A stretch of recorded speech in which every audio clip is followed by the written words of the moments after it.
Hello and welcome to Finals Day at the World Tour Finals.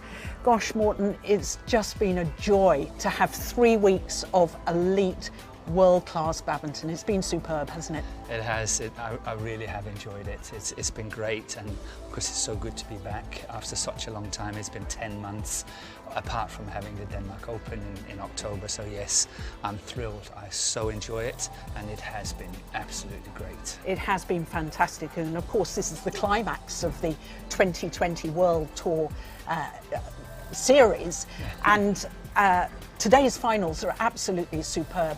When you look at the lineup, we're going to start with women's doubles, and we're actually guaranteed Korean winners for the first time of the end-of-year championships of a Korean pair. Now, that's not happened since the inception of the Super Series and now the World Tour. Yeah. I found that extraordinary when I was researching that fact. When you're telling me, it's even more surprising to me. But yes, it means that some nations have been very, very dominant, apart from a few years where other nations have been winning in the women's doubles. But yes, I am actually very surprised. Yes, well, of course, it's a repeat of last week's final. Kim and Kong won a week ago. They're up against Lee and Shin, who were beaten in the final of the World Tour finals in 2018. Form book would suggest that Kim and Kong, having won last week, should be favourites. But I actually think that Lee and Shin have been playing better this week. They have been playing very well. I agree with you on that. But you never know. In all honesty, you never know when it comes to pairs or players playing from the same country against one another, because they know each other's games so well. So it's going to be a little bit of a different match, despite whatever had happened during the week. I think it can go either way. I think it can go either way, but I think it's going to be a really hard-fought match. It is. I think we're going to see some terrific badmintons. Let's move on to men's doubles, and of course we've got Li Yang and Wang Qilin, who've won 2 titles in the last 2 weeks, but they're up against the defending champions, Mohamed Hassan and Hendra Setiawan. They are going for a record. They've already won 3 end-of-season championships. They're going for a record 4th. Nobody has done that before. And I think the draw of rewriting the record books perhaps will motivate them even more. Yes, I think so. But not only that, I think they have played extremely well this week. They have been quite solid in what they've been doing, and I was very impressed the last few days with their performance. So in my book, in my little book, I think they're favourites actually to win. I think they have the style that can take on the pair from Chinese Taipei. I think they can actually do it, and every time I look at the 2 Indonesians, I feel that Hassan is getting better and better, despite, you know, he was having problems with his calf previous weeks and so on.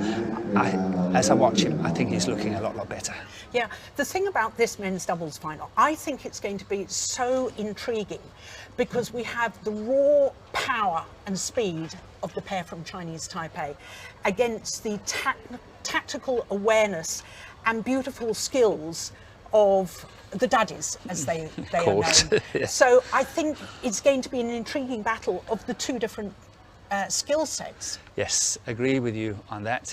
Again, going back to what happened over the last few days, I think yesterday Li Yang and Wang Qilin did not play so well, in all honesty, against the English pair in that semi-final, and somehow I don't think that's really looking good for them.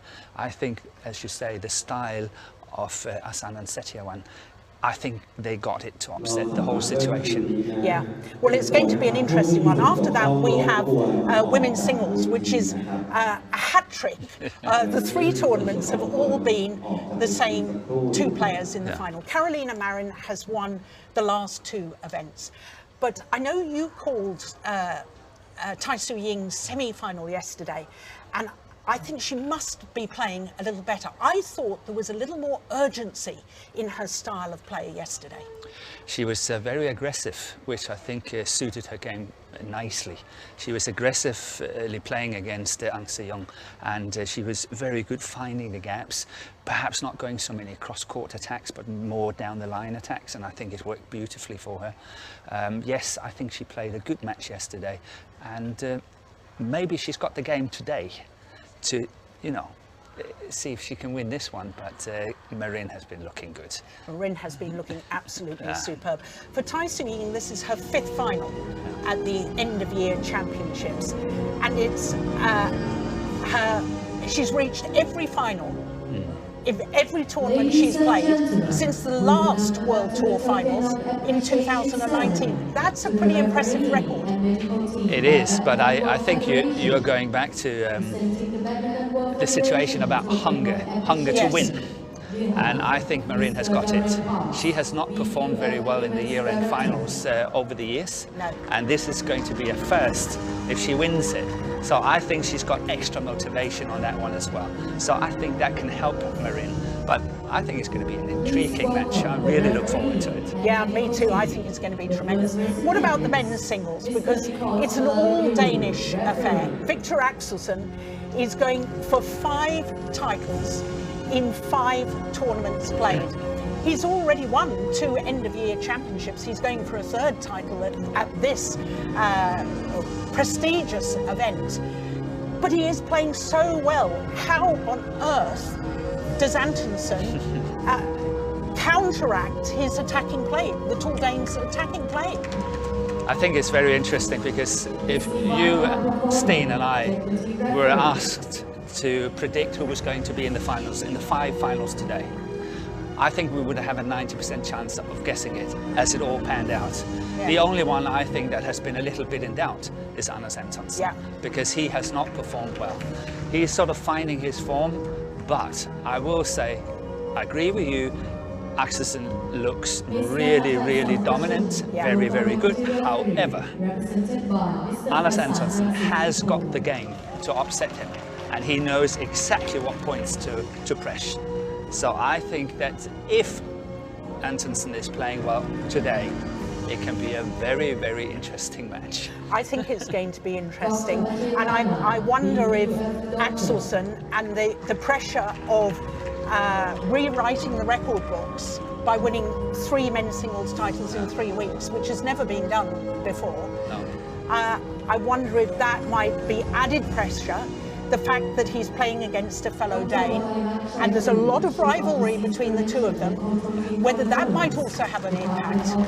As I say, Anders Antonsen knows exactly what he needs to do. Yeah. He knows the game, he knows how he can disrupt the game of Axelson, and he will do anything in the book to do so. Yeah. Whether he's got the form on the day to do it is another matter, but we will see. Okay, the last of our finals, mixed doubles. Purva Nukro and Teyrat Tanachai, they've won 2 titles in the last 2 weeks. They're up against Suh Sung Jae and Chae Yu Jong, who reached the final. It's a repeat of last week's final. But the Koreans beat the Thai pair in the group stage, so they'll have the confidence to maybe win today's final. They have the confidence. I think this is the clash of the day almost in my book, because they have been fighting so hard and they have been maintaining very high standards all 3 weeks, the 2 pairs, and I think that perhaps today the two players from Korea have got what it takes to win, but as you say, playing home advantage, playing back here in Thailand for Purva Nukro and Teyrat Tanachai. That's adding on a little bit extra to them, I think. So let's see how it goes. Well, all in all, we think it's going to be a great finals day. And as you can tell, the atmosphere and the arena is getting ready. We're going to go to air very, very shortly. Make sure you join us. Bye for now.